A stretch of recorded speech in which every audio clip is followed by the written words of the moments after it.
ਵਾਹਿਗੁਰੂ ਸਾਹਿਬ JIO. ਇੱਕ ਓੰਕਾਰ ਸਤਨਾਮ ਕਰਤਾ ਪੁਰਖ ਨਿਰਭਉ ਨਿਰਵੈਰ ਅਕਾਲ ਮੂਰਤ ਅਜੂਨੀ ਸੈਭੰ ਗੁਰ ਪ੍ਰਸਾਦ। ਵਾਹਿਗੁਰੂ ਵਾਹਿਗੁਰੂ ਵਾਹਿਗੁਰੂ ਵਾਹਿਗੁਰੂ ਵਾਹਿਗੁਰੂ ਵਾਹਿਗੁਰੂ ਵਾਹਿਗੁਰੂ। ਵਾਹਿਗੁਰੂ ਜੀ ਕਾ ਖਾਲਸਾ ਵਾਹਿਗੁਰੂ ਜੀ ਕੀ ਫਤਿਹ। ਸਨਮਾਨਯੋਗ ਗੁਰੂ ਸਵਾਰਿਓ, ਸਿੱਖ ਮਿਸ਼ਨਰੀ ਕਾਲਜ ਲੁਧਿਆਣਾ ਵੱਲੋਂ ਚੱਲ ਰਹੀ ਆਨਲਾਈਨ ਗੁਰਮਤਿ ਕਲਾਸ ਵਿੱਚ ਆਪ ਸਾਰਿਆਂ ਨੂੰ ਜੀ ਆਇਆਂ। ਇਤਿਹਾਸ ਦੇ ਉਹ ਪੰਨੇ ਆਪ ਜੀ ਦੇ ਨਾਲ ਸਾਂਝੇ ਕਰ ਰਹੇ ਹਾਂ ਜਿਨ੍ਹਾਂ ਨੇ ਕੌਮੀ ਕਾਇਆ ਕਲਪ ਕੀਤੀ। ਉਸ ਸਮੇਂ ਜਦੋਂ ਪਖੰਡਵਾਦ, ਡੇਰਾਵਾਦ, ਬਾਬਾਵਾਦ, ਪੁਜਾਰੀ ਮਹੰਤ ਸ਼੍ਰੇਣੀ ਔਰ ਵੇਲੇ ਦੀ ਹਕੂਮਤ ਸਿੱਖ ਸਿਧਾਂਤਾਂ ਨੂੰ ਮਲੀਆ ਮੇਟ ਕਰਨ ਦਾ ਯਤਨ ਕਰ ਰਹੀ ਸੀ, ਉਸ ਸਮੇਂ ਕੁਝ ਗੁਰੂ ਪਿਆਰਿਆਂ ਨੇ ਆਪਣੀ ਜ਼ਿੰਮੇਵਾਰੀ ਨੂੰ ਸੰਭਾਲਿਆ ਔਰ ਇੱਕ ਲਹਿਰ ਨੇ ਜਨਮ ਲਿਆ, ਜਿਸ ਲਹਿਰ ਦਾ ਜਨਮ ਸਿੰਘ ਸਭਾ ਲਹਿਰ ਰੱਖਿਆ ਗਿਆ। ਇਸ ਲਹਿਰ ਨੇ ਕੌਮ ਨੂੰ ਇੱਕ ਨਵੀਂ ਜੀਵਨ, ਨਵਾਂ ਰਸਤਾ, ਨਵਾਂ ਮਾਰਗਦਰਸ਼ਨ ਕੀਤਾ ਔਰ ਇਸ ਲਹਿਰ ਨੇ ਵਿੱਦਿਆ ਦੇ ਖੇਤਰ ਵਿੱਚ ਧਰਮ ਪ੍ਰਚਾਰ ਦੇ ਨਾਲ ਨਾਲ ਬਹੁਤ ਮਹਾਨ ਕਾਰਨਾਮੇ ਕੀਤੇ। ਇਸ ਸਿੰਘ ਸਭਾ ਲਹਿਰ ਦੇ ਇਤਿਹਾਸ ਨੂੰ ਅਸੀਂ ਪਿਛਲੇ ਕੁਝ ਹਫ਼ਤਿਆਂ ਤੋਂ ਵਿਚਾਰ ਰਹੇ ਹਾਂ। ਲਗਭਗ 4 ਹਫ਼ਤੇ ਪਹਿਲਾਂ ਹੋ ਚੁੱਕੇ ਹਨ। ਹਰ ਵੀਰਵਾਰ ਅਸੀਂ ਇਸ ਟੌਪਿਕ ਦੇ ਉੱਤੇ, ਇਸ ਵਿਸ਼ੇ ਦੇ ਉੱਤੇ ਵਿਚਾਰਾਂ ਕਰਦੇ ਹਾਂ। ਪਿਛਲੇ ਹਫ਼ਤੇ ਜੋ ਵਿਚਾਰ ਆਪ ਜੀ ਦੇ ਨਾਲ ਸਾਂਝੇ ਕੀਤੇ ਸੀ, ਦੀਵਾਨ ਲਾਹੌਰ ਖੁਰਸ਼ੀਦ ਖਾਲਸਾ ਇੱਕ ਪੁਸਤਕ ਜਿਹੜੀ ਸੀ, ਉਹਦਾ ਸਵਾਲ ਇੱਕ ਉੱਠ ਖੜਾ ਹੋਇਆ। ਉਸ ਦੇ ਲੇਖਕ ਬਾਬਾ ਨਿਹਾਲ ਸਿੰਘ ਨੇ ਇਹ ਦੱਸਣ ਦੀ ਕੋਸ਼ਿਸ਼ ਕੀਤੀ ਕਿ 10 ਪਾਤਸ਼ਾਹੀਆਂ ਤੋਂ ਬਾਅਦ 12ਵੇਂ ਗੁਰੂ ਬਾਬਾ ਰਾਮ ਸਿੰਘ ਨਾਮਧਾਰੀ ਉਹੀ ਅਸਲ ਉਹਨਾਂ ਦੀ ਪੇਸ਼ੇਨਗੋਈ ਹੈ। ਗੁਰੂ ਸਾਹਿਬ ਜੀ ਦੀ ਇਹ ਪੇਸ਼ੇਨਗੋਈ ਹੈ, ਉਹਨਾਂ ਨੇ ਭਵਿੱਖਬਾਣੀ ਕੀਤੀ ਹੈ। ਤੇ ਦੂਸਰਾ, ਮਹਾਰਾਜਾ ਦਲੀਪ ਸਿੰਘ ਦੇ ਪੰਜਾਬ ਦੇ ਬਾਦਸ਼ਾਹ ਬਣਨ ਦੀ ਉਹਨਾਂ ਨੇ ਤਾਇਦ ਕੀਤੀ ਸੀ, ਭਵਿੱਖਬਾਣੀ ਕੀਤੀ ਸੀ। ਇਹਨਾਂ ਦੋਸ਼ਾਂ ਦੇ ਆਧਾਰ ਦੇ ਉੱਤੇ ਉਹਨਾਂ ਨੂੰ ਖਾਲਸਾ ਪੰਥ ਚੋਂ ਛੇਕ ਦਿੱਤਾ। ਬਾਬਾ ਨਿਹਾਲ ਸਿੰਘ ਦੇ ਨਾਲ ਨਾਲ ਬਾਬਾ ਗੁਰਮੁਖ ਸਿੰਘ ਨੂੰ ਵੀ ਤਨਖਾਹੀਆ ਕਰਾਰ ਦਿੱਤਾ ਗਿਆ। ਬਾਬਾ ਨਿਹਾਲ ਸਿੰਘ ਦੀ ਮਾਫੀ ਦੀ ਫਿਰ ਅੱਗੋਂ ਚਰਚਾ ਹੁੰਦੀ ਹੈ, ਕਿਉਂਕਿ ਖਾਲਸਾ ਦੀਵਾਨ ਅੰਮ੍ਰਿਤਸਰ ਨੇ ਖੁਰਸ਼ੀਦ ਖਾਲਸਾ ਦੇ ਲੇਖਕ ਦੀ ਖੁੱਲ੍ਹ ਕੇ ਮਦਦ ਕੀਤੀ ਸੀ ਅਤੇ ਮਹਾਰਾਜਾ ਦਲੀਪ ਸਿੰਘ ਬਾਰੇ ਇੱਕ ਐਜੀਟੇਸ਼ਨ ਦੇ ਵਿੱਚ ਵੀ ਹਿੱਸਾ ਲਿਆ ਸੀ। ਇਸ ਲਈ ਉਸਦੇ ਕਰਮਚਾਰੀਆਂ ਉੱਤੇ ਸਰਕਾਰ ਦੀ ਜਿਹੜੀ ਨਿਗਾਹ ਹੋਣੀ ਕੁਦਰਤੀ ਗੱਲ ਸੀ। ਪਰ ਬਾਬਾ ਖੇਮ ਸਿੰਘ ਬੇਦੀ, ਜਿਵੇਂ ਮੈਂ ਪਿਛਲੇ ਹਫ਼ਤੇ ਜ਼ਿਕਰ ਕੀਤਾ ਸੀ, ਬਹੁਤ ਸਿਆਣੇ, ਦੂਰਅੰਦੇਸ਼ ਸਨ। ਕਮਜ਼ੋਰੀਆਂ ਆਪਣੇ ਆਪ ਨੂੰ ਗੁਰੂ ਅੰਸ਼ ਹੋਣ ਕਰਕੇ ਉਹਨਾਂ ਦੇ ਅੰਦਰ ਸਨ, ਪੂਜਾ ਕਰਾਉਂਦੇ ਸਨ, ਲੇਕਿਨ ਸ਼ਾਰਪ ਬ੍ਰੇਨ ਜੋ ਅਸੀਂ ਕਹਿੰਦੇ ਹਾਂ ਉਹ ਸਨ। ਉਹਨਾਂ ਨੇ ਮੀਟਿੰਗ ਬੁਲਾਈ, ਬਾਬਾ ਨਿਹਾਲ ਸਿੰਘ ਨੂੰ ਤਨਖਾਹੀਆ ਕਰਾਰ ਦੇ ਕੇ ਅੰਗਰੇਜ਼ੀ ਸਰਕਾਰ ਪਾਸੋਂ ਮਾਫੀ ਮੰਗਣ ਲਈ ਮਜਬੂਰ ਕੀਤਾ। ਇਹ ਉਹਨਾਂ ਦੀ ਇੱਕ ਸਿਆਣਪ ਸੀ, ਰਾਜਨੀਤਿਕ ਸਿਆਣਪ। ਬਾਬਾ ਖੇਮ ਸਿੰਘ ਬੇਦੀ ਨੇ ਦੂਜੇ ਧੜੇ ਉੱਤੇ ਜਾਂ ਲਾਹੌਰ ਧੜੇ ਉੱਤੇ ਕਾਬੂ ਪਾਉਣ ਲਈ ਇਹ ਮੌਕੇ ਦੇ ਉੱਤੇ ਸਿਆਣਪ ਨੂੰ ਵਰਤਿਆ ਵੀ ਕਿਸ ਤਰ੍ਹਾਂ ਹਕੂਮਤ ਦੇ ਨਜ਼ਰਾਂ ਤੋਂ ਬਚਿਆ ਜਾ ਸਕਦਾ ਹੈ। ਪਰ ਮੌਕੇ ਦਾ ਤਾਂ ਇਹ ਫਾਇਦਾ ਉਠਾ ਲਿਆ ਗਿਆ, ਪਰ ਅੰਦਰ ਈਰਖਾ ਤੇ ਵਿਰੋਧ ਦੀ ਅੱਗ ਧੁਖਣ ਲੱਗ ਪਈ। ਈਰਖਾ ਤੇ ਵਿਰੋਧ ਨੇ ਕੌਮ ਨੂੰ ਸ਼ੁਰੂ ਤੋਂ ਹੀ ਨੁਕਸਾਨ ਪਹੁੰਚਾਇਆ ਹੈ। ਜਦੋਂ ਕੋਈ ਧਰਮ ਪ੍ਰਚਾਰ ਦੇ ਖੇਤਰ ਵਿੱਚ ਵੀ ਅਗਾਂਹ ਨੂੰ ਕਦਮ ਪੁੱਟਦਾ ਹੈ ਤਾਂ ਸਾਡੇ ਆਪਣੇ ਹੀ ਉਹਦੀਆਂ ਲੱਤਾਂ ਖਿੱਚਣ ਨੂੰ ਤਿਆਰ ਬਰ ਤਿਆਰ ਬੈਠੇ ਹੁੰਦੇ ਹਨ। ਬਿਲਕੁਲ ਇਹੋ ਜਿਹਾ ਹੀ ਉਹੋ ਜਿਹੇ ਭਾਣਾ ਵਰਤਿਆ ਭਾਈ ਗੁਰਮੁਖ ਸਿੰਘ ਜੀ, ਜਿਹੜੇ ਇਸ ਲਹਿਰ ਦੇ ਲਾਹੌਰ ਦਰਬਾਰ ਦੇ ਮੋਢੀਆਂ ਵਿੱਚੋਂ ਸਨ ਜਾਂ ਮੁਖੀਆਂ ਵਿੱਚੋਂ ਸਨ। ਉਹਨਾਂ ਦੇ ਵਿਰੁੱਧ ਕੋਈ ਨਾ ਕੋਈ ਬਹਾਨਾ ਜਾਂ ਦੋਸ਼ ਲੱਭਣ ਲੱਗ ਪਏ। ਕਹਿੰਦੇ ਨੇ ਹੌਲੀ ਹੌਲੀ ਜਿਹੜੀ ਉਹ ਗੋਹਿਆਂ ਦੀ ਅੱਗ ਧੁਖਦੀ ਹੈ, ਜਿਹਨੂੰ ਮਲੀਹ ਕਿਹਾ ਬਾਬਾ ਫਰੀਦ ਜੀ ਨੇ ਆਪਣੇ ਸਲੋਕਾਂ ਵਿੱਚ, ਉਹ ਜਦੋਂ ਚੂਰਾ ਬੁਰਾ ਜਿਹੜਾ ਅਖੀਰ ਤੋਂ ਦੀ ਅੱਗ ਜਿਹੜੀ ਧੁਖਦੀ ਰਹਿੰਦੀ ਹੈ, ਇਹਨਾਂ ਦੋਨਾਂ ਧਿਰਾਂ ਦੇ ਵਿਚਕਾਰ ਉਹ ਅੱਗ ਧੁਖਣ ਲੱਗ ਪਈ ਵੀ ਬਦਲਾ ਕਿਵੇਂ ਲੈਣਾ ਹੈ। ਖਾਸ ਕਰਕੇ ਖੇਮ ਸਿੰਘ ਬੇਦੀ ਇਹਨਾਂ ਦੇ ਦਿਮਾਗ ਵਿੱਚ ਅਚਾਨਕ ਹੀ 2 ਸਾਲ ਦੇ ਪਿੱਛੋਂ 1887 ਦੇ ਵਿੱਚ ਸਰਦਾਰ ਠਾਕੁਰ ਸਿੰਘ ਸੰਧੇਵਾਲੀਆ, ਜੋ ਇੰਗਲੈਂਡ ਤੋਂ ਵਾਪਸ ਆ ਕੇ ਪਾਂਡੀਚੇਰੀ ਪਹੁੰਚ ਚੁੱਕੇ ਸਨ, ਚਲਾਣਾ ਕਰ ਗਏ। ਤੇ ਇਧਰ ਸਿੰਘ ਸਭਾ ਦੇ ਵੱਡੇ ਮੋਢੀ ਕੰਵਰ ਵਿਕਰਮ ਸਿੰਘ ਜੀ ਕਪੂਰਥਲਾ, ਉਹਨਾਂ ਦਾ ਵੀ ਦੇਹਾਂਤ ਹੋ ਗਿਆ, ਉਹਨਾਂ ਦਾ ਵੀ ਕਾਲ ਚਲਾਣਾ ਹੋ ਗਿਆ। ਇਸ ਤੋਂ ਬਿਨਾਂ ਸਿੰਘ ਸਭਾ ਲਾਹੌਰ ਦੇ ਮੁਖੀਆਂ ਵਿੱਚ ਵੀ ਆਪੋ ਵਿੱਚ ਫੁੱਟ ਪੈ ਗਈ। ਇਹ ਚੌਧਰ ਦੀ ਅੱਗ ਬੜੀ ਆਮ ਅੱਗ ਨਾਲੋਂ ਵੀ ਖਤਰਨਾਕ ਹੁੰਦੀ ਹੈ। ਜਦੋਂ ਚੌਧਰ ਦੀ ਅੱਗ ਅੰਦਰ ਬਲਦੀ ਹੈ, ਉਹਦੇ ਵਿੱਚ ਵੱਡੀਆਂ ਵੱਡੀਆਂ ਲਹਿਰਾਂ ਵੀ ਡੁੱਬ ਜਾਂਦੀਆਂ ਨੇ, ਵੱਡੀਆਂ ਵੱਡੀਆਂ ਸੰਸਥਾਵਾਂ ਵੀ ਡੁੱਬ ਜਾਂਦੀਆਂ ਹਨ। ਤੇ ਇਸ ਚੌਧਰ ਦੀ ਅੱਗ ਨੇ ਬਹੁਤ ਸਾਰੇ ਕੌਮੀ ਸਰਮਾਏ ਨੂੰ ਵਿਸਾੜ ਕੇ ਰੱਖਿਆ ਹੋਇਆ ਹੈ। ਬਿਲਕੁਲ ਇਸੇ ਤਰ੍ਹਾਂ ਹੀ ਇਹ ਚੌਧਰ ਦੀ ਅੱਗ ਨੇ ਲਾਹੌਰ ਦੇ ਮੁਖੀਆਂ ਵਿੱਚ ਵੀ ਆਪੋ ਵਿੱਚ ਫੁੱਟ ਪਾ ਦਿੱਤੀ। ਜਦੋਂ ਭਾਈ ਗੁਰਮੁਖ ਸਿੰਘ ਜੀ ਨੇ ਦੇਖਿਆ ਕਿ ਮੈਂ ਹੁਣ ਇਕੱਲਾ ਹੀ ਮੈਦਾਨ ਵਿੱਚ ਰਹਿ ਗਿਆ ਹਾਂ, ਤਾਂ ਅੰਮ੍ਰਿਤਸਰ ਜਿਹੜਾ ਧੜਾ ਸੀ, ਉਹਨੇ ਸਮਝਿਆ ਕਿ ਹੁਣ ਮੌਕਾ ਹੈ, ਇਸ ਮੌਕੇ ਤੇ ਸੱਟ ਮਾਰਨੀ ਚਾਹੀਦੀ ਹੈ, ਲੋਹਾ ਗਰਮ ਹੈ, ਸੱਟ ਮਾਰ ਦੇਣੀ ਚਾਹੀਦੀ ਹੈ। ਤਾਂ ਉਹਨਾਂ ਨੇ ਇੱਕ ਇਸ਼ਤਿਹਾਰ ਛਾਪ ਕੇ ਵੰਡਿਆ, ਜਿਸ ਵਿੱਚ ਭਾਈ ਗੁਰਮੁਖ ਸਿੰਘ ਦੇ ਉੱਤੇ ਬਹੁਤ ਸਾਰੇ ਦੂਸ਼ਣ ਜਿਹੜੇ ਸੀ ਉਹ ਲਾਏ ਗਏ, ਇਲਜ਼ਾਮ ਲਾਏ ਗਏ। ਪਹਿਲਾ ਸੀ ਕਿ ਭਾਈ ਸਾਹਿਬ ਗੁਰੂਵੰਸ਼ ਸਾਹਿਬਜ਼ਾਦਿਆਂ ਦਾ, ਬੇਦੀਆਂ ਦਾ ਸਨਮਾਨ ਨਹੀਂ ਕਰਦੇ, ਆਪਣੇ ਆਪ ਨੂੰ ਗੁਰੂਵੰਸ਼ ਸਾਹਿਬਜ਼ਾਦੇ ਕਹਾਉਂਦੇ ਸਨ। ਦੂਸਰਾ ਸੀ ਕਿ ਭਾਈ ਸਾਹਿਬ ਜੀ ਜਨਮ ਸਾਖੀ ਭਾਈ ਬਾਲੇ ਵਾਲੀ, ਉਹਦੇ ਵਿੱਚ ਸਮੇਰ ਪਰਬਤ ਦੀ ਨੂੰ ਝੂਠੀ ਕਲਪਨਾ ਮੰਨਦੇ ਹਨ। ਤੀਜਾ ਸੀ ਉਹ ਬਚਿੱਤਰ ਨਾਟਕ ਨੂੰ ਗੁਰਬਾਣੀ ਨਹੀਂ ਮੰਨਦੇ। ਚੌਥਾ 26-27 ਫਰਵਰੀ 1887 ਨੂੰ ਸਿੰਘ ਸਭਾ ਲਾਹੌਰ ਦੇ ਜਲਸੇ ਵਿੱਚ 24 ਅਵਤਾਰਾਂ ਦੀਆਂ ਤਸਵੀਰਾਂ ਲਗਾ ਕੇ ਉਹਨਾਂ ਦਾ ਖੰਡਨ ਇਹਨਾਂ ਨੇ ਕਿਉਂ ਕੀਤਾ, ਜੋ ਲਗਾਈਆਂ ਗਈਆਂ ਸਨ। ਬਾਬਾ ਗੁਰਮੁਖ ਸਿੰਘ ਨੇ ਤਸਵੀਰਾਂ ਦਾ ਖੰਡਨ ਕਿਉਂ ਕੀਤਾ? ਹਾਲਾਂਕਿ ਇਹ ਇਲਜ਼ਾਮ ਸਾਰੇ ਗੁਰਮਤ ਦੇ ਸਿਧਾਂਤਾਂ ਮੁਤਾਬਕ ਫਿੱਟ ਨਹੀਂ ਆਉਂਦੇ, ਪਰ ਮੌਕੇ ਦੇ ਉੱਤੇ ਸੱਟ ਮਾਰਨ ਲਈ ਇਲਜ਼ਾਮ ਲਾ ਦਿੱਤੇ ਗਏ। ਇਹ 'ਚੋਂ ਸੱਚੇ ਹੋਣ ਝੂਠੇ ਹੋਣ, ਇਹਨਾਂ ਦੀ ਗੱਲ ਦੀ ਕੋਈ ਪਰਵਾਹ ਨਹੀਂ ਹੁੰਦੀ। ਫਿਰ ਇਹ ਕਹਿੰਦੇ ਸਨ ਇੱਕ ਹਿੰਦੂ ਤੋਂ ਮੁਸਲਮਾਨ ਬਣਿਆ ਹੋਇਆ ਇੱਕ ਵਿਅਕਤੀ ਸੀ, ਉਹਨੂੰ ਫਿਰ ਸਿੰਘ ਸਜਾ ਦਿੱਤਾ। ਜਦੋਂ ਉਹਨੇ ਸਿੰਘ ਬਣਨ ਦੀ ਇਹ ਬੇਨਤੀ ਕੀਤੀ ਤਾਂ ਉਹਨੂੰ ਅੰਮ੍ਰਿਤ ਪਾਨ ਕਰਾ ਕੇ ਇਹਨਾਂ ਨੇ ਸਿੰਘ ਕਿਉਂ ਸਜਾਇਆ? ਕਿਉਂਕਿ ਉਹ ਹਿੰਦੂ ਤੋਂ ਮੁਸਲਮਾਨ ਬਣ ਚੁੱਕਾ ਸੀ। ਭਾਈ ਸਾਹਿਬ ਨੇ ਖਾਲਸਾ ਅਖਬਾਰ ਦੇ ਇੱਕ ਪਰਚੇ ਵਿੱਚ ਲਿਖਿਆ ਕਿ ਗੁਰਦੁਆਰਿਆਂ ਵਿੱਚ ਸ਼ਸਤਰ ਪੂਜਾ ਦਾ ਰਿਵਾਜ ਉਹ ਹਿੰਦੂਆਂ ਦੀ ਦੇਖਾ ਦੇਖੀ ਸ਼ੁਰੂ ਹੋਇਆ। ਇਹ ਕਹਿੰਦੇ ਨੇ ਵਿਚਾਰ ਗੁਰੂ ਸਾਹਿਬ ਦੀ ਵਿਚਾਰਧਾਰਾ ਦੇ ਉਲਟ ਹਨ, ਗਲਤ ਹਨ। ਹਾਲਾਂਕਿ ਗੁਰਮਤ ਵਿੱਚ ਵਿਧਾਨ ਕੇਵਲ ਇੱਕ ਅਕਾਲ ਦੀ ਪੂਜਾ ਦਾ ਹੈ, ਸ਼ਸਤਰ ਪੂਜਾ ਦਾ ਵਿਧਾਨ ਨਹੀਂ ਹੈ। ਸ਼ਸਤਰ ਰੱਖਣਾ ਸਿੱਖੀ ਦਾ ਸਿਧਾਂਤ ਹੈ, ਸ਼ਸਤਰ ਦੀ ਪੂਜਾ ਸਿੱਖੀ ਸਿਧਾਂਤ ਨਹੀਂ ਹੈ। ਪੂਜਾ ਅਕਾਲ ਕੀ, ਪਰਚਾ ਸ਼ਬਦ ਦਾ, ਦੀਦਾਰ ਖਾਲਸੇ ਦਾ ਸਿੱਖੀ ਸਿਧਾਂਤ ਹੈ। ਪਰ ਜਦੋਂ ਇਲਜ਼ਾਮ ਲਾਉਣੇ ਹੋਣ ਤਾਂ ਕੋਈ ਨਾ ਕੋਈ ਬਹਾਨੇ ਘੜ ਲਏ ਜਾਂਦੇ ਹਨ। ਇੱਕ ਇਲਜ਼ਾਮ ਹੋਰ ਲਾਇਆ ਕਿ ਜਿੰਨਾ ਚਿਰ ਕੋਈ ਗੁਰੂ ਗ੍ਰੰਥ ਸਾਹਿਬ ਜੀ ਦੀ ਤਾਬਿਆ ਨਾ ਬੈਠੇ, ਉਹਨਾਂ ਚਿਰ ਸ਼੍ਰੀ ਗੁਰੂ ਗ੍ਰੰਥ ਸਾਹਿਬ ਨੂੰ ਗੁਰੂ ਹੀ ਨਹੀਂ ਮੰਨਦੇ। ਹਾਲਾਂਕਿ ਸਰਾਸਰ ਇਹ ਗੱਲ ਵੀ ਝੂਠੀ ਤੇ ਮਨੋਕਲਪਤ ਸੀ।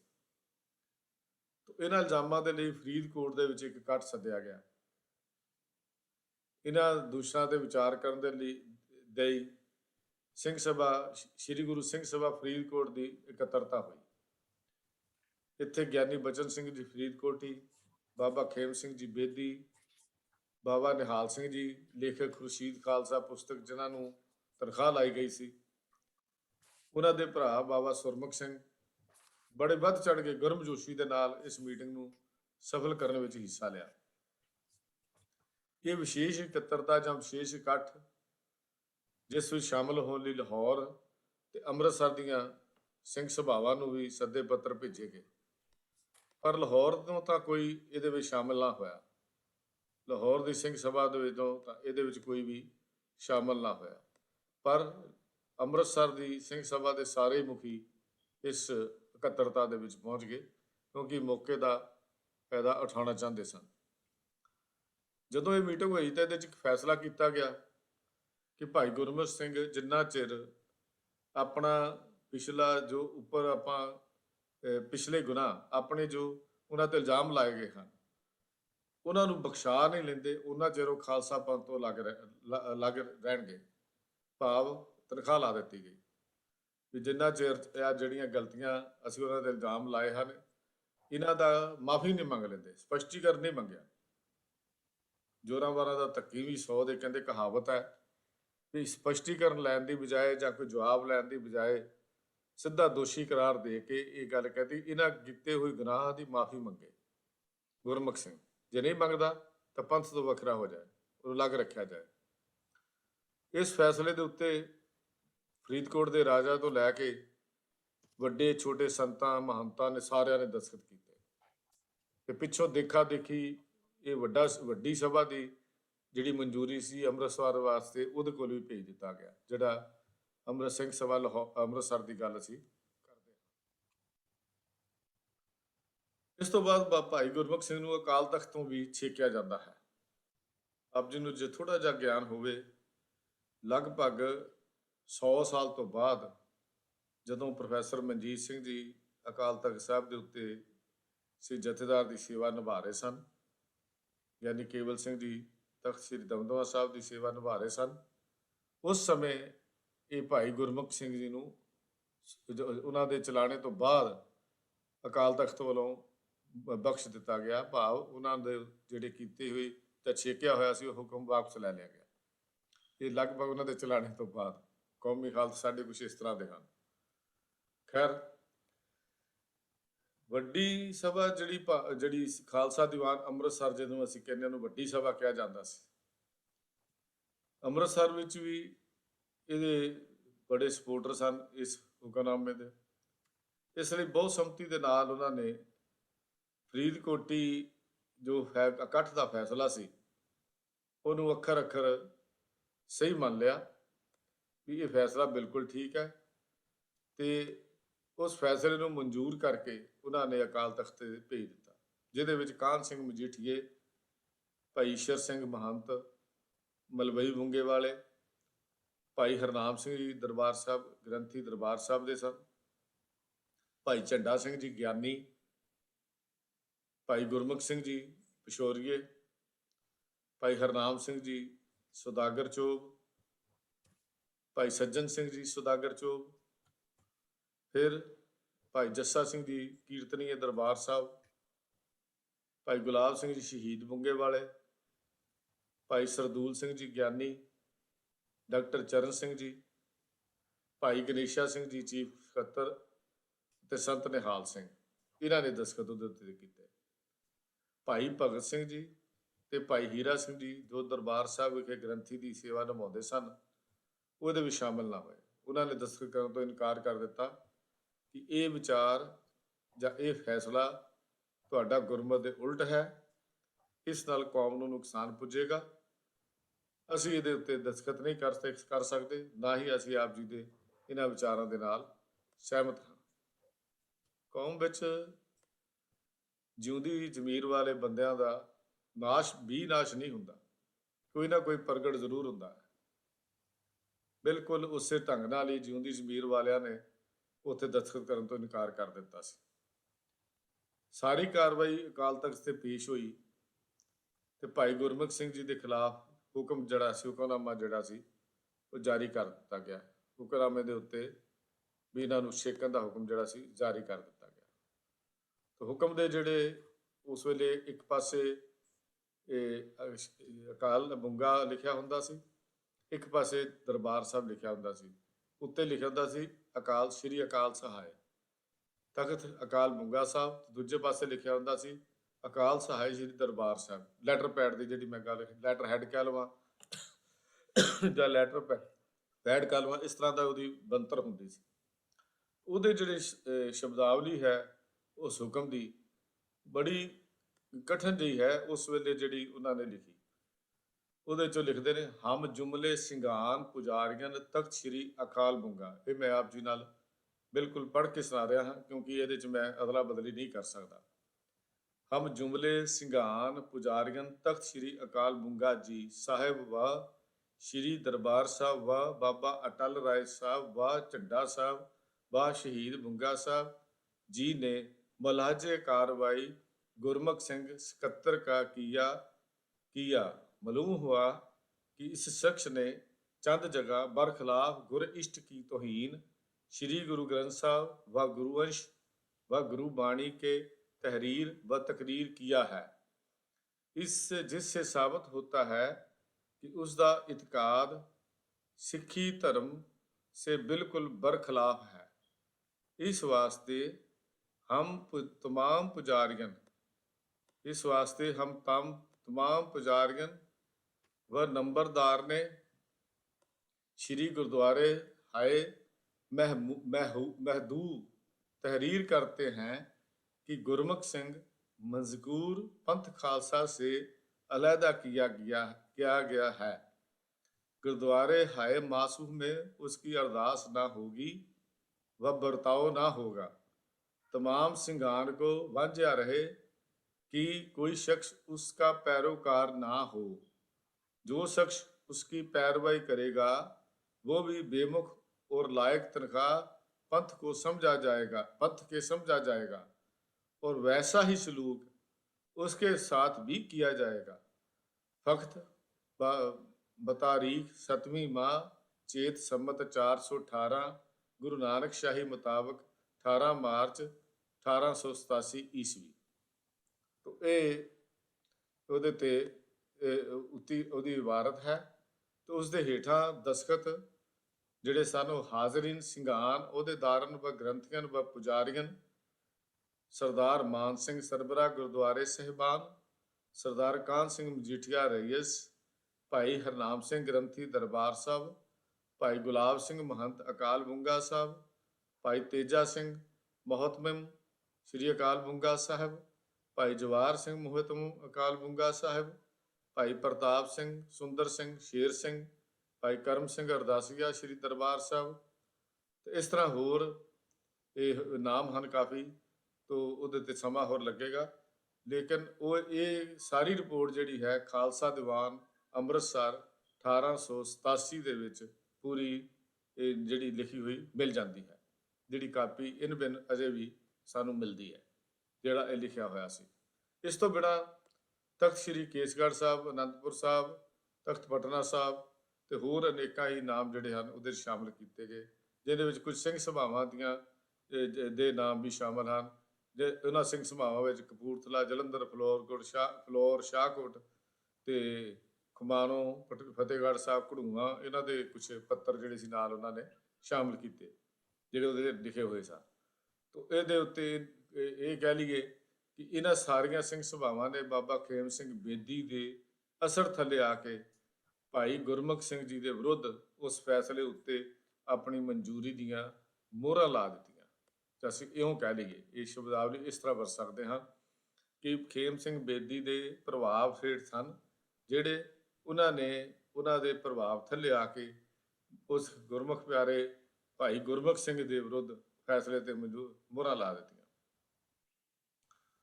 ਹੁਣ ਜਦੋਂ ਅਕਾਲ ਤਖਤ ਸਾਹਿਬ ਤੋਂ ਕੋਈ ਹੁਕਮਨਾਮਾ ਜਾਰੀ ਹੋ ਜਾਂਦਾ ਹੈ ਜਾਂ ਕੌਮ ਤੋਂ ਵਿੱਚੋਂ ਉਹਨੂੰ ਕੱਢ ਦਿੱਤਾ ਜਾਂਦਾ ਹੈ ਤੇ ਮਾਨਸਿਕ ਪਰੇਸ਼ਾਨੀ ਜ਼ਰੂਰ ਵਿਅਕਤੀ ਨੂੰ ਹੁੰਦੀ ਹੈ। ਗਲਤ ਹੋਵੇ ਠੀਕ ਹੋਵੇ ਇਹ ਮਸਲਾ ਨਹੀਂ ਹੁੰਦਾ, ਉਸ ਮਾਨਸਿਕ ਪੀੜਾ ਦੇ ਵਿੱਚੋਂ ਮਨੁੱਖ ਨੂੰ ਜ਼ਰੂਰ ਲੰਘਣਾ ਪੈਂਦਾ ਹੈ। ਕਿਉਂਕਿ ਬਿਨਾਂ ਗੁਨਾਹ ਤੋਂ, ਬਿਨਾਂ ਕਿਸੇ ਕਸੂਰ ਤੋਂ ਛੇਕਿਆ ਜਾਏ ਫਿਰ ਤਾਂ ਹੋਰ ਵੀ ਪੀੜਾ ਹੁੰਦੀ ਹੈ। ਭਾਈ ਗੁਰਮੁਖ ਸਿੰਘ ਜੀ ਨੂੰ ਵੀ ਨਿਰਾਸ਼ਤਾ ਵਿੱਚੋਂ ਲੰਘਣਾ ਪੈ ਗਿਆ। ਉਹਨਾਂ ਨੇ ਲਾਹੌਰ ਛੱਡ ਦਿੱਤਾ ਤੇ ਕੰਵਰ ਵਿਕਰਮ ਸਿੰਘ ਦੇ ਘਰ ਜਲੰਧਰ ਆ ਕੇ ਟਿਕਾਣਾ ਬਣਾ ਲਿਆ। ਅੰਮ੍ਰਿਤਸਰੀ ਪਾਰਟੀ ਨੇ ਇਹ ਗੱਲ ਸਮਝ ਲਈ ਕਿ ਹੁਣ ਮੈਦਾਨ ਖਾਲੀ ਹੋ ਗਿਆ, ਕਿਉਂਕਿ ਭਾਈ ਗੁਰਮੁਖ ਸਿੰਘ ਨੇ ਲਾਹੌਰ ਛੱਡ ਦਿੱਤਾ, ਇਹਨੂੰ ਪੰਥ ਚੋਂ ਛੇਕ ਦਿੱਤਾ। ਹੁਣ ਮੈਦਾਨ ਸਾਡੇ ਹੱਥ 'ਚ ਹੈ, ਹੁਣ ਅਸੀਂ ਜੋ ਅਸੀਂ ਕਰਨਾ ਚਾਹੀਏ ਕਰ ਸਕਦੇ ਹਾਂ। ਪਰ ਉਹਨਾਂ ਦਾ ਅੰਦਾਜ਼ਾ ਇਹ ਗਲਤ ਸੀ, ਸੋਚਣੀ ਵੀ ਗਲਤ ਸੀ। ਖਾਲਸਾ ਅਖਬਾਰ ਜੋ ਉਸ ਵੇਲੇ ਗਿਆਨੀ ਦਿੱਤ ਸਿੰਘ ਜੀ ਚਲਾਉਂਦੇ ਸਨ, ਉਹਨਾਂ ਨੇ ਇਸ ਦੇ ਹੁਕਮਨਾਮੇ ਦੇ ਵਿੱਚ ਧੜਾ ਧੜ ਲੇਖ ਲਿਖਣੇ ਸ਼ੁਰੂ ਕਰ ਦਿੱਤੇ, ਜਿਹੜਾ ਮੁੱਖ ਹੈਡਿੰਗ ਰੱਖਿਆ ਪੰਥ ਜਗਾਵਾ, ਪੰਥਕ ਜਗਾਵਾ, ਵੀ ਪੰਥ ਨੂੰ ਜਗਾਉਣ ਦਾ ਇੱਕ ਸੱਦਾ, ਉਹਦਾ ਹੈਡਿੰਗ ਲੇਖਾਂ ਦਾ ਰੱਖਿਆ ਗਿਆ। ਤੇ ਸਿੱਖ ਜਨਤਾ ਜੋ ਪਹਿਲਾਂ ਹੀ ਪੁਜਾਰੀਆਂ ਤੋਂ ਤੇ ਸੰਤਾਂ ਮਹੰਤਾਂ ਦੇ ਉਹਨਾਂ ਦੇ ਰਵੱਈਆਂ ਤੋਂ ਬੜੀ ਤੰਗ ਸੀ, ਉਹਨਾਂ ਨੇ ਬਹੁਤਾ ਸਮਾਂ ਉਸ ਹੁਕਮ ਤੇ ਅਮਲ ਨਾ ਕੀਤਾ ਤੇ ਛੇਤੀ ਹੀ ਇਹਨਾਂ ਲੇਖਾਂ ਦੇ ਪ੍ਰਭਾਵ ਸਦਕਾ ਜਾਂ ਭਾਈ ਦਿੱਤ ਸਿੰਘ ਜੀ ਦੇ ਪ੍ਰਭਾਵ ਸਦਕਾ ਉਹਨਾਂ ਦੇ ਵਿਚਾਰ ਜਿਹੜੇ ਸੀ ਬਦਲਣੇ ਸ਼ੁਰੂ ਹੋ ਗਏ। ਇਸੇ ਸਮੇਂ ਅਚਾਨਕ ਹੀ ਉਹ ਖਾਲਸਾ ਦੀਵਾਨ ਲਾਹੌਰ ਜਿਹੜਾ ਸੀ, ਜਿਨ੍ਹਾਂ ਦੇ ਵਿੱਚ ਆਪਸੀ ਫੁੱਟ ਪੈ ਗਈ ਸੀ, ਉਹ ਵੀ ਫੁੱਟ ਦੂਰ ਹੋ ਗਈ।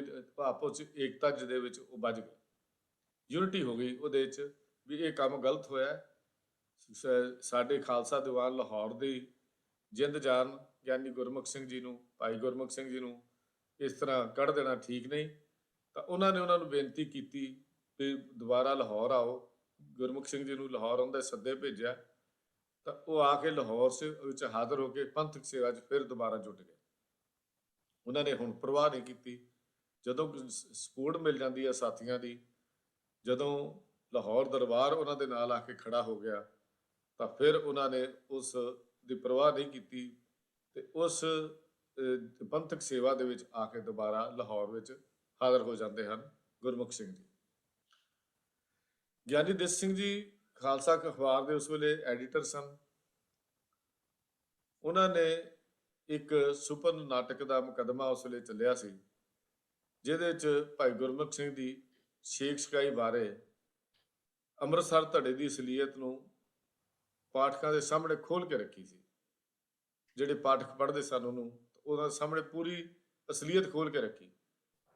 ਫਰੀਦਕੋਟ ਦੇ ਇਕੱਠ ਦੇ ਫੈਸਲੇ ਤੋਂ ਲੈ ਕੇ, ਜਿਹੜਾ ਫੈਸਲਾ ਫਰੀਦਕੋਟ ਦੇ ਇਕੱਠ ਵਿੱਚ ਉਹਨਾਂ ਨੇ ਕੀਤਾ ਸੀ, ਉੱਥੋਂ ਲੈ ਕੇ ਅੰਮ੍ਰਿਤਸਰ ਦੇ ਫੈਸਲੇ ਤੱਕ ਜੋ ਕੁਝ ਵੀ ਹੋਇਆ, ਜੋ ਕੁਝ ਵੀ ਵਾਪਰਿਆ, ਭਾਈ ਗੁਰਮੁਖ ਸਿੰਘ ਜੀ ਦੇ ਅਕਾਲ ਤਖਤ ਤੋਂ ਖਾਰਜ ਕੀਤੇ ਜਾਣ ਦਾ ਸਾਰਾ ਕਿੱਸਾ ਜਿਹੜਾ ਸੀ, ਉਹ ਸੁਪਰ ਨਾਟਕ ਦੇ ਰੂਪ ਵਿੱਚ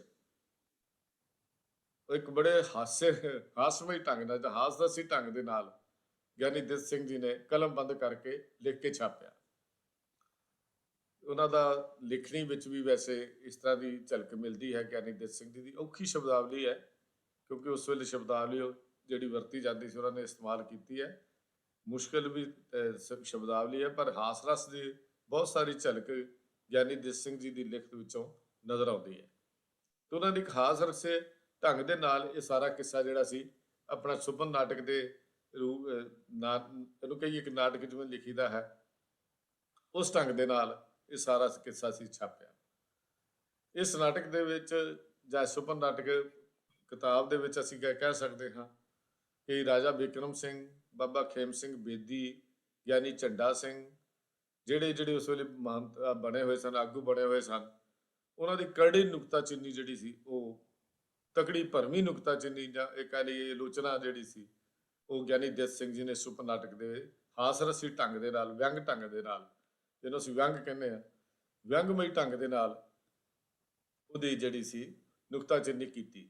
ਤੇ ਉਹਨਾਂ ਸਾਰਿਆਂ ਦੇ ਬੜਾ ਮਖੌਲ ਵੀ ਉਹਦੇ ਵਿੱਚ ਉਡਾਏ ਵੀ ਕਿਵੇਂ ਪੰਥ ਦੇ ਆਪਣੇ ਆਪ ਨੂੰ ਕਹਾਉਣ ਵਾਲੇ ਆਗੂ, ਪੰਥਕ ਆਗੂ ਕਿਵੇਂ ਕੌਮ ਦੇ ਨਾਲ ਮਜ਼ਾਕ ਕਰ ਰਹੇ ਹਨ।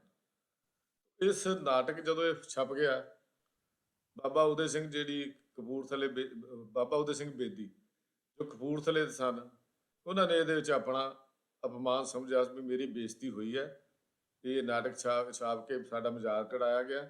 ਉਹਨਾਂ ਨੇ ਮੁਕੱਦਮਾ ਕਰ ਦਿੱਤਾ, ਲਾਹੌਰ ਦੀ ਅਦਾਲਤ ਵਿੱਚ ਜਾ ਕੇ ਇੱਕ ਮੁਕੱਦਮਾ ਕਰ ਦਿੱਤਾ। ਹੱਦ ਤੱਕ ਕਿਸੇ ਨੂੰ ਅਸੀਂ ਕਹਿ ਦਿੰਦੇ ਹਾਂ, ਹੱਦ ਤੱਕ ਇੱਜ਼ਤ ਦਾ ਮੁਕੱਦਮਾ। ਉਹ ਇਹਨਾਂ ਦੇ ਖਿਲਾਫ ਦਾਇਰ ਕਰ ਦਿੱਤਾ। ਇਹ ਮੁਕੱਦਮਾ ਚੱਲਿਆ ਲਾਹੌਰ 'ਚ, ਗਵਾਹ ਭੁਗਤੇ, ਫੈਸਲਾ ਹੋਇਆ, ਗਿਆਨੀ ਦਿੱਤ ਸਿੰਘ ਨੂੰ 51 ਰੁਪਏ ਜੁਰਮਾਨਾ ਕਰ ਦਿੱਤਾ ਉਸ ਅਦਾਲਤ ਨੇ। ਪਰ ਗਿਆਨੀ ਦਿੱਤ ਸਿੰਘ ਜੀ ਨੇ ਉੱਪਰਲੀ ਅਦਾਲਤ 'ਚ ਅਪੀਲ ਕਰ ਦਿੱਤੀ ਤੇ ਗਿਆਨੀ ਜੀ ਸਾਹਿਬ ਬਰੀ ਹੋ ਗਏ, ਉਹਦੇ ਵਿੱਚੋਂ ਬਰੀ ਹੋ ਗਏ, ਜੁਰਮਾਨਾ ਵੀ ਮਾਫ ਹੋ ਗਿਆ। ਅੰਮ੍ਰਿਤਸਰ ਧੜੀ ਦੀ ਇਸ ਜੱਦੋ-ਜਹਿਦ ਵਿੱਚ ਇਹ ਕਹਿ ਸਕਦੇ ਹਾਂ ਕਿ ਬਹੁਤ ਵੱਡੀ ਇੱਕ ਕਰਾਰੀ ਹਾਰ ਸੀ, ਜਿਹੜੀ ਉਹਨਾਂ ਨੂੰ ਨਮੋਸ਼ੀ ਦਾ ਮੂੰਹ ਦੇਖਣਾ ਪਿਆ ਇਸ ਦੇ ਵਿੱਚ। ਤੇ ਉਹਦੇ ਵਿੱਚ ਜਿਹੜੀ ਇਹ ਹਾਰ ਹੋਈ, ਉਹਨਾਂ ਨੇ ਉਹਨਾਂ ਦਾ ਕਿਰਦਾਰ ਵੀ ਜਾਂ ਉਹਨਾਂ ਦਾ ਸਿੱਖ ਸੰਗਤ ਵਿੱਚ ਵੀ ਉਹਨਾਂ ਨੂੰ ਨੀਵੇਂ ਕਰ ਦਿੱਤਾ ਇਸ ਮੁਕੱਦਮੇ ਦੀ ਹਾਰ ਨਾਲ। ਤਾਂ ਲਾਹੌਰ ਸਿੰਘ ਸਭਾ ਇੱਕ ਹੋਰ ਬਣ ਗਈ ਨਵੀਂ। ਸੁੰਬਰ ਨਾਟਕ ਦੇ ਮੁਕੱਦਮੇ ਉੱਤੇ, ਕਿਉਂਕਿ ਸਾਰਾ ਖਰਚ ਸ਼੍ਰੀ ਗੁਰੂ ਸਿੰਘ ਸਭਾ ਲਾਹੌਰ ਨੇ ਕੀਤਾ ਸੀ, ਇਸ ਲਈ ਇੱਕ ਵਿਅਕਤੀ ਸੀ ਬਸੰਤ ਸਿੰਘ, ਉਹਨੇ ਇਹ ਕਹਿ ਦਿੱਤਾ ਕਿ ਮੈਂ ਸਭਾ ਦਾ ਕਾਫੀ ਵੱਡਾ ਮੈਂਬਰ ਹਾਂ ਤੇ ਜਿਨ੍ਹਾਂ ਨੇ ਖਾਲਸਾ ਅਖਬਾਰ ਦੀ ਕੁਝ ਟਾਈਮ ਤੇ ਸੰਪਾਦਕੀ ਦੀ ਸੇਵਾ ਨਿਭਾਈ ਸੀ, ਉਹਨਾਂ ਦਾ ਜ਼ਿਕਰ ਆ ਰਿਹਾ ਹੈ, ਬਸੰਤ ਸਿੰਘ ਦਾ ਨਾਮ ਆਉਂਦਾ ਤੇ ਉਹਨਾਂ ਦੀ ਗਿਆਨੀ ਜੀ ਦੇ ਨਾਲ ਗੁਰਮੁਖ ਸਿੰਘ ਨਾਲ ਕੁਛ ਅਣਬਣ ਹੋ ਗਈ ਸੀ। ਉਹਨਾਂ ਨੇ ਹੁਣ ਇਸ ਅਣਬਣ ਦਾ ਜਿਹੜੀ ਹੈ ਉਹ ਇੱਥੇ ਆ ਕੇ ਕੱਢੀ। ਆਪਣੀਆਂ ਵਿਅਕਤੀਗਤ ਜਿਹੜੀਆਂ ਝਗੜੇ ਹਨ ਜਾਂ ਵਿਅਕਤੀਗਤ ਜਿਹੜੀਆਂ ਆਪਸੀ ਮਤਭੇਦ ਹਨ, ਉਹਨਾਂ ਨੂੰ ਕੌਮੀ ਮਤਭੇਦ ਵਿੱਚ ਤਬਦੀਲ ਕਰਕੇ ਤੇ ਉਹਦੀ ਕਿਹੜ ਜਿਹੜੀ ਸੀ ਇੱਥੇ ਕਹਿੰਦੇ ਕੱਢੀ ਗਈ। ਉਹ ਕਹਿੰਦੇ ਜੀ ਇਸ ਮੁਕੱਦਮੇ ਦਾ ਸਾਰਾ ਖਰਚ ਜਿਹੜਾ ਹੈ, ਕਿਉਂਕਿ ਮੁਕੱਦਮਾ ਗਿਆਨੀ ਗੁਰਮੁਖ ਸਿੰਘ ਦਾ ਸੀ, ਉਹਦੇ ਜ਼ਿੰਮੇ ਪਾਉਣਾ ਚਾਹੀਦਾ। ਸਿੰਘ ਸਭਾ ਦਾ ਕੋਈ ਮਤਲਬ ਨਹੀਂ ਕਿ ਇੱਥੇ ਖਰਚਾ ਕਰੇ। ਤਾਂ ਉਹਨਾਂ ਨੇ ਜਦੋਂ ਉਹਨਾਂ ਦੀ ਇਹ ਗੱਲ ਨਹੀਂ ਮੰਨੀ ਗਈ ਤਾਂ ਉਹਨਾਂ ਨੇ ਲਾਹੌਰ ਸਿੰਘ ਸਭਾ ਤੋਂ ਵੱਖਰੇ ਹੋ ਕੇ ਇੱਕ ਵੱਖਰੀ ਹੋਰ ਸਿੰਘ ਸਭਾ ਜਿਹੜੀ ਸੀ ਬਣਾ ਲਈ ਤੇ ਜਿਹੜੇ ਕੁਝ ਕੁ ਸਿੱਖ ਜਿਹੜੇ ਸੀ ਉਹਦੇ ਵਿੱਚ ਵੀ ਸ਼ਾਮਲ ਹੋ ਗਏ। ਤਾਂ ਇਸ ਤਰ੍ਹਾਂ ਇਹ ਆਪਣੇ ਨਿੱਜੀ ਮਫਾਦ ਕਾਰਨ ਇਹ ਜਿਹੜੀਆਂ ਸਿੰਘ ਸਭਾ ਦੇ ਲਾਹੌਰ ਦੇ ਵਿੱਚ ਵੀ ਇੱਕ ਨਵੀਂ ਫੁੱਟ ਦਾ ਬੀਜ ਜਿਹੜਾ ਸੀ ਉਹ ਬੀਜਿਆ ਗਿਆ। ਇਸ ਤੋਂ ਬਾਅਦ ਇੱਕ ਬਹੁਤ ਵੱਡੀ ਪ੍ਰਾਪਤੀ ਕੌਮ ਦੀ ਹੁੰਦੀ ਹੈ, ਉਹ ਹੈ ਖਾਲਸਾ ਕਾਲਜ ਅੰਮ੍ਰਿਤਸਰ। ਇਹ ਕਿਵੇਂ ਬਣਿਆ, ਕਿਸ ਤਰ੍ਹਾਂ ਹੋਇਆ, ਇਹ ਜ਼ਰੂਰੀ ਸਾਨੂੰ ਵਿਚਾਰਨ ਦੀ ਲੋੜ ਹੈ, ਤਦ ਕਿ ਸਾਨੂੰ ਆਪਣੇ ਇਸ ਖਾਲਸਾ ਕਾਲਜ ਬਾਰੇ ਜੋ ਲਗਭਗ ਤਕਰੀਬਨ ਇਹ ਕਹਿ ਸਕਦੇ ਹਾਂ ਕਿ ਅੱਜ ਤੋਂ 130 ਸਾਲ ਪਹਿਲਾਂ ਇਹ ਕਾਲਜ ਬਣਿਆ, ਸਿੱਖਾਂ ਦਾ ਪਹਿਲਾ ਪਾਠਸ਼ਾਲਾ ਜਿਹੜੀ ਵੱਡੀ ਉਹ ਬਣੀ, ਉਹਦਾ ਇਤਿਹਾਸ ਥੋੜ੍ਹੀ ਬਹੁਤੀ ਜਾਣਕਾਰੀ ਸਾਨੂੰ ਹੋਣੀ ਚਾਹੀਦੀ ਹੈ। ਜਦੋਂ ਆਪਾਂ ਪਿੱਛੇ ਵਿਚਾਰ ਕੀਤੀ ਸੀ ਪਿਛਲੀ ਵਾਰੀ, ਤਾਂ ਉਹਦੇ 'ਚ ਇੱਕ ਖਿਆਲ ਆਇਆ ਸੀ ਵੀ 1880 ਦੇ ਵਿੱਚ ਵਿਦਿਅਕ ਲਹਿਰ ਚਲਾਈ ਸੀ ਸਿੰਘ ਸਭਾ ਲਹਿਰ ਨੇ, ਐਜੂਕੇਸ਼ਨਲ ਜਿਹੜੀ ਲਹਿਰ ਅਸੀਂ ਕਹਿੰਦੇ ਹਾਂ ਉਹ ਇਹਨਾਂ ਨੇ ਚਲਾਈ ਸੀ। ਉਦੋਂ ਤੋਂ ਹੀ ਭਾਈ ਗੁਰਮੁਖ ਸਿੰਘ ਜੀ ਸਿੱਖਾਂ ਲਈ ਖਾਲਸਾ ਕਾਲਜ ਬਣਾਉਣ ਦਾ ਪ੍ਰਚਾਰ ਕਰੀ ਜਾ ਰਹੇ ਸਨ ਵੀ ਕੌਮਾਂ ਨੂੰ ਜਦ ਤੱਕ ਪੜ੍ਹਾਈ ਨਹੀਂ ਮਿਲਦੀ, ਇਹਨਾਂ ਦਾ ਲੈਵਲ ਉੱਚਾ ਨਹੀਂ ਹੁੰਦਾ, ਇਹਨਾਂ ਦੀ ਸੋਚ ਸ਼ਕਤੀ ਉੱਚੀ ਨਹੀਂ ਹੁੰਦੀ, ਉਨੀ ਦੇਰ ਤੱਕ ਇਹ ਅਗਾਂਹ ਵਧੂ ਸੋਚ ਨਹੀਂ ਰੱਖ ਸਕਦੀਆਂ। ਤਾਂ ਉਹਨਾਂ ਨੇ ਯਤਨ ਲਗਭਗ 1880 ਦੇ ਵਿੱਚ ਹੀ ਸ਼ੁਰੂ ਕਰਤਾ ਸੀ, ਸਿੱਖ ਵਿਦਿਅਕ ਲਹਿਰ ਜਦੋਂ ਬਣੀ ਤਾਂ ਉਸ ਵੇਲੇ। ਤਾਂ ਇਸ ਬਾਰੇ ਇੱਕ ਵਾਰੀ ਇੱਕ ਪ੍ਰਸਤਾਵ ਵੀ ਰੱਖਿਆ ਗਿਆ ਸੀ ਗੁਰਮੁਖੀ ਅਖਬਾਰ ਦੇ ਵਿੱਚ, ਕਈ ਲੇਖ ਵੀ ਉਸ ਵੇਲੇ ਲਿਖੇ ਗਏ ਸਨ। ਉਸ ਤੋਂ ਪਿੱਛੋਂ 1883 ਦੇ ਵਿੱਚ ਲਾਲਾ ਸੰਤ ਰਾਮ ਦੀ ਕੋਠੀ ਦੀ ਅੰਮ੍ਰਿਤਸਰ 'ਚ ਇੱਕ ਸਿੱਖਾਂ ਦਾ ਇਕੱਠ ਹੋਇਆ ਸੀ, ਜਿਸ ਵਿੱਚ ਪੰਥਕ ਮੁਖੀਆਂ ਅੱਗੇ ਭਾਈ ਗੁਰਮੁਖ ਸਿੰਘ ਨੇ ਖਾਲਸਾ ਕਾਲਜ ਬਣਾਉਣ ਦੇ ਲਈ ਆਪਣੇ ਵਿਚਾਰ ਪੇਸ਼ ਕੀਤੇ। ਸਾਰਿਆਂ ਨੇ ਸਹਿਮਤੀ ਦਿੱਤੀ ਇਸ ਖਿਆਲ ਦੇ ਨਾਲ ਕਿ ਇਹ ਹੋਣਾ ਚਾਹੀਦਾ ਹੈ। ਫਿਰ ਉੱਥੇ ਗੁਰਮਤਾ ਪਾਸ ਕੀਤਾ ਗਿਆ ਤੇ ਗੁਰਮਤਾ ਪਾਸ ਕਰਕੇ ਇੱਕ ਕਮੇਟੀ ਬਣਾ ਦਿੱਤੀ ਗਈ, ਜਿਹਦੇ ਨਾਲ ਬਾਬਾ ਖੇਮ ਸਿੰਘ ਬੇਦੀ ਦੇ 4-5 ਸੱਜਣ ਹੋਰ ਵੀ ਜਿਹੜੇ ਲੈ ਲਏ ਗਏ, ਤਦ ਕਿ ਕਿਸੇ ਪਾਸਿਓਂ ਕੋਈ ਵਿਰੋਧਤਾ ਜਿਹੜੀ ਹੈ ਉਹ ਨਾ ਹੋਵੇ। ਤਾਂ ਫਿਰ ਜਦੋਂ ਦੂਜੀ ਵਾਰੀ ਫਿਰ ਸਿੱਖ ਮੁਖੀਆਂ ਦਾ ਇੱਕ ਅਜਿਹਾ ਇਕੱਠ ਲਾਹੌਰ ਦੇ ਲਾਰੈਂਸ ਹਾਲ ਵਿੱਚ ਹੋਇਆ, ਜਿਹਦੇ ਵਿੱਚ ਕਮਰ ਬਿਕਰਮ ਸਿੰਘ, ਬਾਬਾ ਖੇਮ ਸਿੰਘ ਬੇਦੀ, ਮਾਨ ਸਿੰਘ ਸਰਬਰਾ, ਗੁਲਾਬ ਸਿੰਘ ਅਟਾਰੀ, ਇਸ ਤਰ੍ਹਾਂ ਹੋਰ ਵਿਅਕਤੀ ਜਿਹੜੇ ਸਨ ਉਹ ਸ਼ਾਮਲ ਹੋਏ। ਤਾਂ ਇਸ ਇਕੱਠ ਵਿੱਚ ਸਲਾਹ ਕਰਕੇ ਇੱਕ ਸਨਮਾਨ ਪੱਤਰ ਲਾਰਡ ਡਫਰਨ ਦੀ ਸੇਵਾ, ਜੋ ਉਸ ਵੇਲੇ ਗਵਰਨਰ ਸੀ ਜਾਂ ਉਸ ਵੇਲੇ ਹਾਕਮ ਸੀ, ਜਾਂ ਲਾਰਡ ਸਾਹਿਬ ਕਹਿੰਦੇ ਸਨ, ਸ਼ਬਦ ਵਰਤਿਆ ਜਾਂਦਾ ਲਾਰਡ ਸਾਹਿਬ। ਤਾਂ ਲਾਰਡ ਸਾਹਿਬ ਸ਼ਬਦ ਜਿਹੜਾ ਵਰਤਿਆ ਜਾਂਦਾ ਹੈ, ਇਹ ਸੀ ਲਾਰਡ ਡਫਰਨ ਉਸ ਵੇਲੇ, ਤਾਂ ਉਹ 22 ਅਪ੍ਰੈਲ 1885 ਨੂੰ ਉਹਨੂੰ ਇੱਕ ਮਾਣ ਪੱਤਰ ਜਾਂ ਸਨਮਾਨ ਪੱਤਰ ਤੇ ਸ਼ਾਲਾਮਾਰ ਬਾਗ ਅੰਮ੍ਰਿਤਸਰ ਦੇ ਵਿੱਚ ਸ਼ਾਲਾਮਾਰ ਬਾਗ ਜਿਹੜਾ ਹੈ ਉਹ ਦਿੱਤਾ ਗਿਆ। ਇਹ ਸ਼ਾਲਾਮਾਰ ਬਾਗ ਦੇ ਵਿੱਚ ਉਹਨੂੰ ਇੱਕ ਮਾਣ ਪੱਤਰ ਜਿਹੜਾ ਸੀ ਉਹ ਸੌਂਪਿਆ ਗਿਆ, ਜਿਹਦੇ ਉੱਤਰ 'ਚ ਲਾਰਡ ਸਾਹਿਬ ਨੇ ਫਿਰ ਉਹਦਾ ਜਵਾਬ ਦਿੱਤਾ ਵੀ ਸਿੱਖਾਂ ਦੀ ਵਿਦਿਅਕ ਲਹਿਰ ਨਾਲ ਮੇਰੀ ਹਮਦਰਦੀ ਹੈ ਤੇ ਮੈਂ ਇਹਦੇ ਵਿੱਚ ਹੋਰ ਆਪਣਾ ਹਿੱਸਾ ਪਾਉਣ ਦਾ ਵੀ ਯਤਨ ਕਰਾਂਗਾ। ਸਿੰਘ ਸਭਾ ਲਾਹੌਰ ਦੇ ਜਿਹੜੇ ਮੋਢੀ ਸਨ ਉਹਨਾਂ ਦਾ ਉਤਸ਼ਾਹ ਹੋਰ ਵੀ ਵੱਧ ਗਿਆ ਇਹਦੇ ਨਾਲ। ਗਵਰਨਮੈਂਟ ਤੋਂ ਸਰਕਾਰੇ ਦੀ ਉਹਨਾਂ ਨੇ ਫਿਰ ਏਡ ਮੰਗਣੀ ਸ਼ੁਰੂ ਕੀਤੀ, ਸਹਾਇਤਾ ਮੰਗਣੀ ਸ਼ੁਰੂ ਕੀਤੀ ਵੀ ਸਰਕਾਰ ਸਾਨੂੰ ਸਹਾਇਤਾ ਦੇਵੇ। ਭਾਈ ਗੁਰਮੁਖ ਸਿੰਘ ਜੀ ਗਵਰਨਮੈਂਟ ਤੋਂ ਇਸ ਕਾਰਜ ਦੇ ਲਈ ਸਹਾਇਤਾ ਮੰਗਣ ਵਿੱਚ ਸਭ ਤੋਂ ਮੁਖੀ ਸਨ। ਸਿੱਖ ਰਿਆਸਤਾਂ ਵਿੱਚੋਂ ਚੰਦਾ ਇਕੱਠਾ ਕਰਨ ਲਈ ਫਿਰ ਚੱਕਰ ਲਾਉਣੇ ਸ਼ੁਰੂ ਕੀਤੇ, ਕਿਉਂਕਿ ਉਦੋਂ ਸਿੱਖ ਰਿਆਸਤਾਂ ਚੱਲਦੀਆਂ ਸਨ, ਨਾਭਾ ਰਿਆਸਤ, ਪਟਿਆਲਾ ਰਿਆਸਤ, ਕਪੂਰਥਲਾ ਰਿਆਸਤ, ਇਸ ਤਰ੍ਹਾਂ ਰਿਆਸਤਾਂ ਸਿੱਖ ਰਿਆਸਤਾਂ ਚੱਲਦੀਆਂ ਸਨ। ਪਰ ਕਈ ਗੇੜੇ ਮਾਰਨ ਦੇ ਬਾਵਜੂਦ ਵੀ ਭਾਈ ਗੁਰਮੁਖ ਸਿੰਘ ਨੂੰ ਪੱਲੇ ਘੱਟ ਪਿਆ, ਨਿਰਾਸ਼ਤਾ ਜ਼ਿਆਦਾ ਹੋਈ। ਅਸੀਂ ਯਾਸ਼ੀ ਦੇ ਪੈਸਾ ਖਰਚ ਕਰ ਸਕਦੇ ਹਾਂ, ਸਾਡਾ ਸੁਭਾਅ ਹੈ, ਪਰ ਧਰਮ ਪ੍ਰਚਾਰ ਜਾਂ ਧਰਮ ਦਾ ਕੰਮ ਕਰਨ ਲੱਗਿਆ ਸਾਨੂੰ ਸੱਪ ਸੁੰਘ ਜਾਂਦਾ ਹੈ। ਅਜੇ ਵੀ ਸਾਡੀ ਇਸ ਬਿਰਤੀ ਇਹੋ ਜਿਹੀ ਹੈ। ਬਿਰਲੇ ਹਨ, ਭਾਗਾਂ ਵਾਲੇ ਹਨ ਉਹ ਜਿਹੜੇ ਇਸ ਨੂੰ ਆਪਣਾ ਫਰਜ਼ ਸਮਝਦੇ ਹਨ। ਪਰ ਦੇਖੋ, ਅਸੀਂ ਬੈਠੇ ਰੈਸਟੋਰੈਂਟ ਤੇ ਜਾ ਕੇ ਕਈ ਹਜ਼ਾਰ ਦੀ ਰੋਟੀ ਤਾਂ ਖਾ ਸਕਦੇ ਹਾਂ, ਪਰ ਅਸੀਂ 2 ਪੈਸੇ ਦਾ ਲਿਟਰੇਚਰ, 2-4 ਰੁਪਏ ਦਾ ਲਿਟਰੇਚਰ ਲੈ ਕੇ ਆਪਣੇ ਘਰ ਵਿੱਚ ਨਹੀਂ ਰੱਖ ਸਕਦੇ। ਇਹ ਸਾਡੀ ਬਦਕਿਸਮਤੀ ਹੈ, ਕੌਮ ਦੇ ਬਦਕਿਸਮਤੀ ਹੈ ਕੌਮੀ, ਕਿ ਸਾਡੀ ਕਮਜ਼ੋਰੀ ਹੈ ਕਿ ਅਸੀਂ ਕੌਮੀ ਬਦਕਿਸਮਤੀ ਹੈ ਕਿ ਅਸੀਂ ਇਹਦੇ ਵਿੱਚ ਬਿਲਕੁਲ ਹੀ ਅਜੇ ਤੱਕ ਇਸ ਪਾਸੇ ਨਹੀਂ ਸੋਚਿਆ।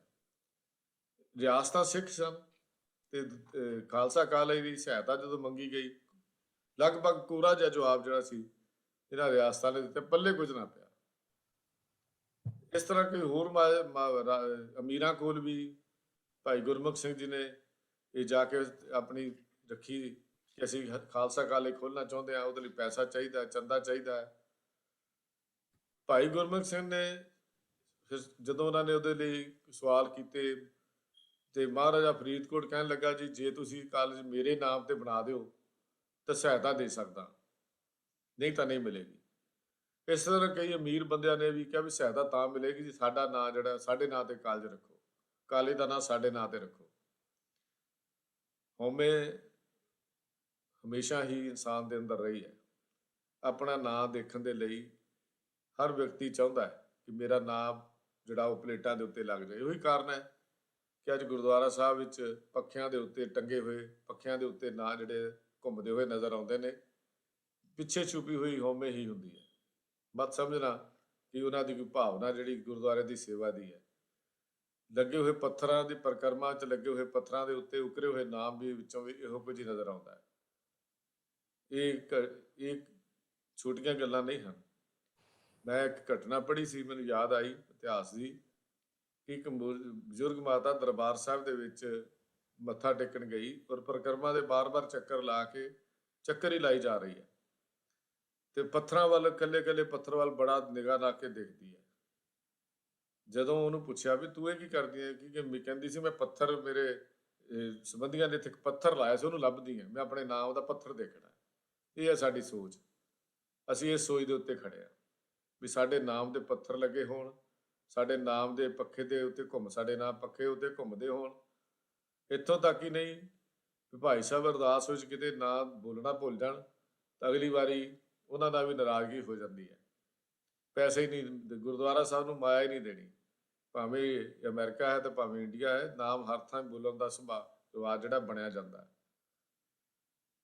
ਤੇ ਜੇ ਭਾਈ ਗੁਰਮੁਖ ਸਿੰਘ ਜਦੋਂ ਚੰਦਾ ਮੰਗਣ ਲਈ ਜਾਂਦੇ ਨੇ ਤਾਂ ਉਹਨਾਂ ਨੂੰ ਵੀ ਇਹੋ ਜਵਾਬ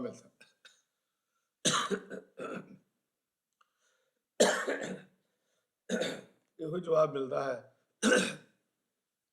ਕਿ ਜੇ ਤੁਸੀਂ ਮਹਾਰਾਜਾ ਫਰੀਦਕੋਟ ਕਹਿੰਦਾ ਮੇਰੇ ਨਾਮ ਤੇ ਕਾਲਜ ਬਣਾ ਦਿਓ ਤਾਂ ਮੈਂ ਚੌਖੀ ਸਹਾਇਤਾ ਦੇ ਸਕਦਾ।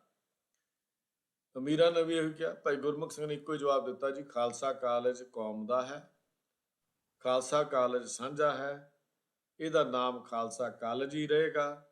ਤੁਸੀਂ ਚੰਦਾ ਦੇਣਾ ਹੈ ਦੇ ਦਿਓ, ਨਹੀਂ ਦੇਣਾ ਨਾ ਦਿਓ, ਪਰ ਨਾਮ ਜਿਹੜਾ ਹੈ ਉਹ ਇਹ ਕਾਲਜ ਕਿਸੇ ਨਾਮ ਤੇ ਨਹੀਂ ਬਣ ਸਕਦਾ। ਤਮੀਰਾਂ ਵਿੱਚੋਂ ਸਰਦਾਰ ਦਿਆਲ ਸਿੰਘ ਮਜੀਠੀਆ ਜਿਹੜੇ ਸੀ ਉਹ ਵੀ ਇੱਕ ਕਾਫੀ ਅਮੀਰ ਸਨ। ਉਹਨਾਂ ਦੀ ਕੋਈ ਔਲਾਦ ਨਹੀਂ ਸੀ, ਉਹ ਆਪਣੇ ਲੱਖਾਂ ਦੀ ਸਾਰੀ ਜਾਇਦਾਦ ਜਿਹੜਾ ਕੌਮੀ ਪਾਸੇ ਲਾਉਣਾ ਚਾਹੁੰਦੇ ਸਨ। ਤੇ ਜਦੋਂ ਉਹਨਾਂ ਦੇ ਅੱਗੇ ਉਹਨਾਂ ਦੀ ਦਿਲੀ ਕਾਮਨਾ ਸੀ ਇਹ ਸੀ ਕਿ ਜੇ ਕਾਲਜ ਦਾ ਨਾਂ ਸਰਦਾਰ ਦਿਆਲ ਸਿੰਘ ਖਾਲਸਾ ਕਾਲਜ ਰੱਖ ਦਿੱਤਾ ਜਾਏ ਤਾਂ ਮੈਂ ਸਾਰੀ ਜਾਇਦਾਦ ਆਪਣੀ ਜਿਹੜੀ ਹੈ ਉਹ ਇਸ ਕਾਲਜ ਦੇ ਨਾਲ ਲਵਾ ਦਿੰਦਾ।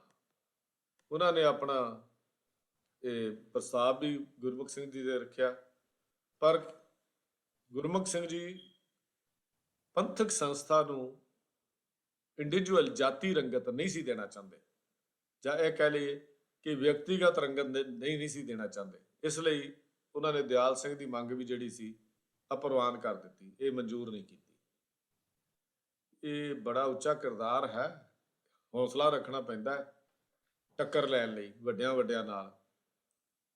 ਅੱਜ ਤਾਂ ਮਲਕ ਭਾਗੋ ਹੋਵੇ ਕੋਈ ਫਰਕ ਨਹੀਂ ਪੈਂਦਾ, ਪੈਸਾ ਮਿਲਣਾ ਚਾਹੀਦਾ, ਪਰ ਉਸ ਵੇਲੇ ਦੇ ਕਿਰਦਾਰ ਜਿਹੜੇ ਯਾਨੀ ਗੁਰਮੁਖ ਸਿੰਘ ਜੀ ਦਾ ਤੇ ਸਿੱਖ ਆਗੂਆਂ ਦਾ ਕਿਰਦਾਰ ਸੀ, ਉਹਦੇ ਵਿੱਚੋਂ ਸਾਨੂੰ ਇਹ ਸਬਕ ਲੈਣ ਦੀ ਲੋੜ ਹੈ ਕਿ ਕੌਮੀ ਕੰਮ ਵਿੱਚ ਜਾਤੀ ਨਾਮਾਂ ਦੀ ਹਉਮੈ ਦੀ ਲਿਸਟ ਨਹੀਂ ਚੱਕਣੀ ਚਾਹੀਦੀ।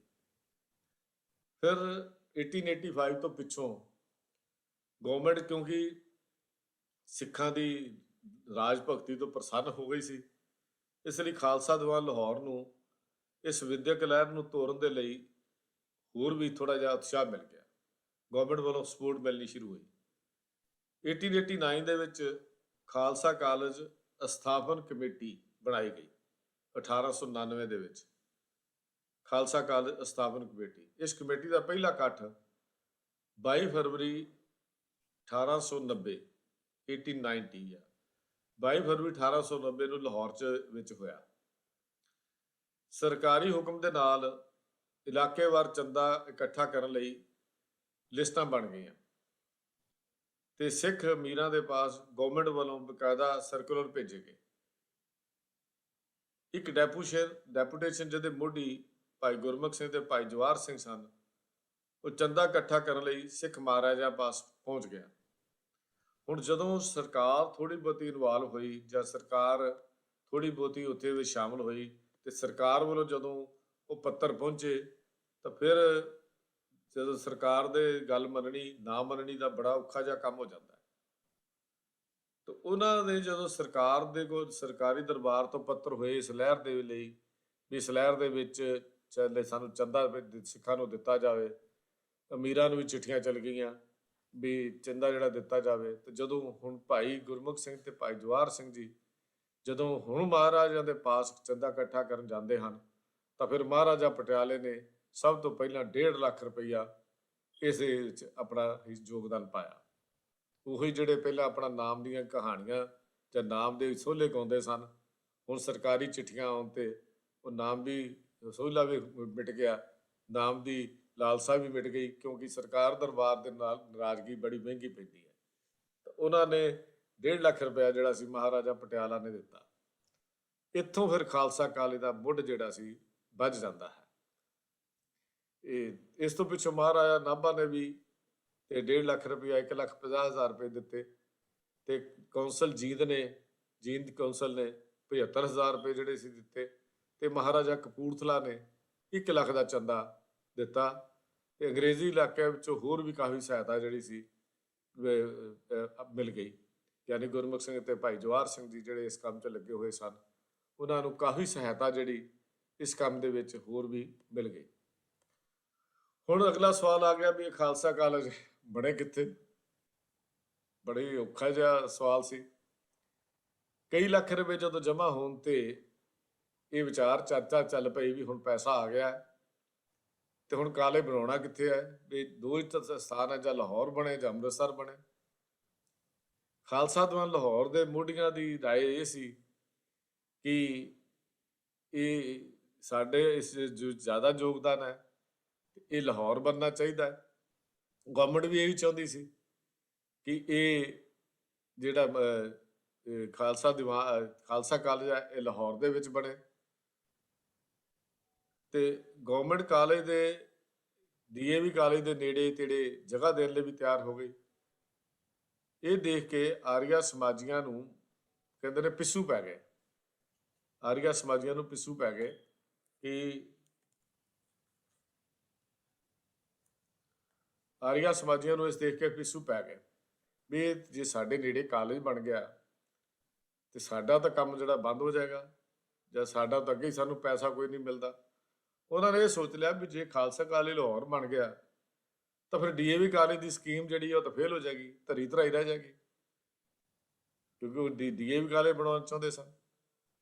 ਕਿਉਂਕਿ ਇੰਨਾ ਚੰਦਾ ਇਕੱਠਾ ਉਹਨਾਂ ਦੇ ਕੋਲ ਇੰਨਾ ਚੰਦਾ ਇਕੱਠਾ ਕਰਨ ਦੀ ਤਾਕਤ ਨਹੀਂ ਸੀ। ਬੜੀ ਮੁਸ਼ਕਲ ਨਾਲ ਉਹਨਾਂ ਨੇ ਕਹਿੰਦੇ ਨੇ ਚਵਾਨੀਆਂ ਦਵਾਨੀਆਂ, ਉਸ ਵੇਲੇ ਇਤਿਹਾਸ ਲਿਖਦਾ ਵੀ ਉਸ ਵੇਲੇ ਉਹਨਾਂ ਨੂੰ ਤਾਂ ਚਵਾਨੀਆਂ ਦਵਾਨੀਆਂ ਜਿਹੜੀਆਂ ਸਨ ਉਹ ਹੀ ਮਿਲਦੀਆਂ ਸਨ। ਚਵਾਨੀਆਂ ਦਵਾਨੀਆਂ ਦੇ ਵਿੱਚ ਇਕੱਠੀਆਂ ਕਰ ਕਰਕੇ ਉਹ ਅੱਗੇ ਕੰਮ ਚਲਾਉਂਦੇ ਸਨ। ਡੀਏਵੀ ਸਕੂਲ ਬੜੀ ਮੁਸ਼ਕਲ ਨਾਲ ਚੱਲਦਾ ਸੀ, ਪਰ ਸਿਆਣੇ ਬੜੇ ਸੀ, ਛਾਤਰ ਬੜੇ ਸਨ। ਅੱਜ ਦੀ ਤਰੀਕ ਵਿੱਚ ਇਹੋ ਕੁਝ ਵਾਪਰਦਾ। ਸਿਆਣੇ ਹੋਣ ਕਰਕੇ ਉਹਨਾਂ ਨੇ ਸਿੱਖਾਂ ਦੀ ਜਿਹੜੀ ਆਪਸੀ ਧੜੇਬੰਦੀ ਸੀ ਉਹਨੂੰ ਮਹਿਸੂਸ ਕਰ ਲਿਆ ਵੀ ਸਿੱਖਾਂ ਦੀ ਆਪਸੀ ਧੜੇਬੰਦੀ ਹੈ, ਇੱਕ ਅੰਮ੍ਰਿਤਸਰੀ ਧੜਾ ਹੈ, ਇੱਕ ਲਾਹੌਰ ਧੜਾ ਹੈ, ਉਹਦਾ ਕੁਝ ਫਾਇਦਾ ਉਠਾਇਆ ਜਾਏ।